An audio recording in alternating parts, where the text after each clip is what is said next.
ท่านนายกรัฐมนตรีแห่งสาธารณรัฐประชาธิปไตยประชาชนลาวได้เข้าร่วมกองประชุมสุดยอดคู่ร่วมมือเพื่อการเติบโตสีเขียวและเป้าหมายสากล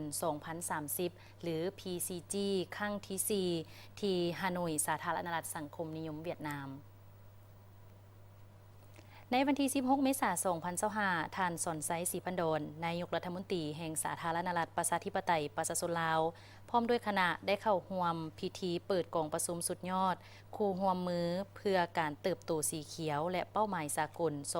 2030 หรือ PCG ครั้งที่ 4 ที่ฮานอยสาธารณรัฐสังคมนิยมเวียดนาม ในนามแขกของประธานกองประชุมก็คือสาธารณรัฐสังคมนิยมเวียดนามกองประชุมจัดขึ้นภายใต้หัวข้อการเป็นคู่ร่วมมือสากลเพื่อการหันเปลี่ยนสีเขียวที่มีความกวมรวมยืนยงนวัตกรรมและประชาชนเป็นแกนกลางโดยการเป็นประธานของทานฟามิงจิงนายกรัฐมนตรีแห่งสาธารณรัฐสังคมนิยมเวียดนาม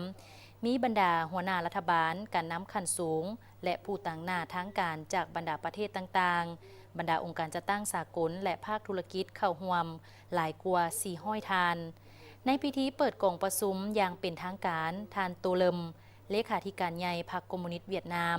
ได้กล่าวสุนทรพจน์เป็นทิศทางให้แก่การปรึกษาหารือต่อกองประชุมครั้งนี้พร้อมนี้ทานสอนไซ ศรีพันดร นายกรัฐมนตรีแห่งสาธารณรัฐประชาธิปไตยประชาชนลาวได้รับเกียรติขึ้นกล่าวปราศัยในพิธีเปิดกองประชุมโดยได้ย้ำคืนความเอาใจใส่ของรัฐบาลลาวต่อแนวคิดการเติบโตสีเขียวเพื่อเป็นแนวทางในการพัฒนาเศรษฐกิจสังคมของประเทศก็คือการบรรลุเป้าหมายการพัฒนาแบบยืนยงเคียงคู่กับการปกปักรักษาสิ่งแวดล้อมพร้อมทั้งได้แจ้งให้กองประชุมรับทราบเกี่ยวกับยุทธศาสตร์ภายในของสาธารณรัฐประชาธิปไตยประชาชนลาวและความพยายามของรัฐบาลลาวในการจัดตั้งปฏิบัติยุทธศาสตร์การเติบโตสีเขียวและแผนงานที่เกี่ยวข้องให้มีความสอดคล้องกับแผนพัฒนาแห่งชาติโดยรวม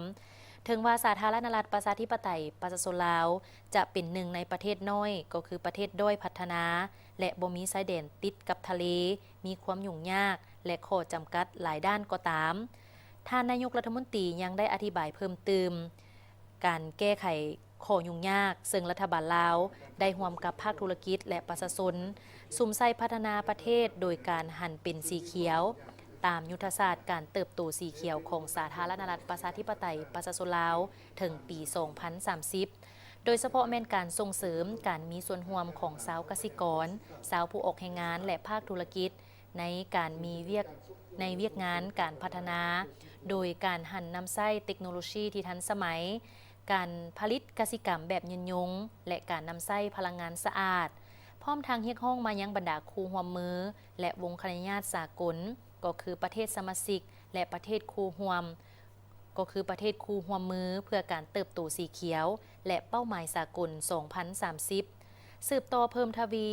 การร่วมมือและการสนับสนุนเพื่อหัดแคบความแตกโตนทางด้านการพัฒนาและเปิดโอกาสในการถ่ายทอดเทคโนโลยีและนวัตกรรมให้ประเทศต่างๆได้พัฒนาไปพร้อมๆกัน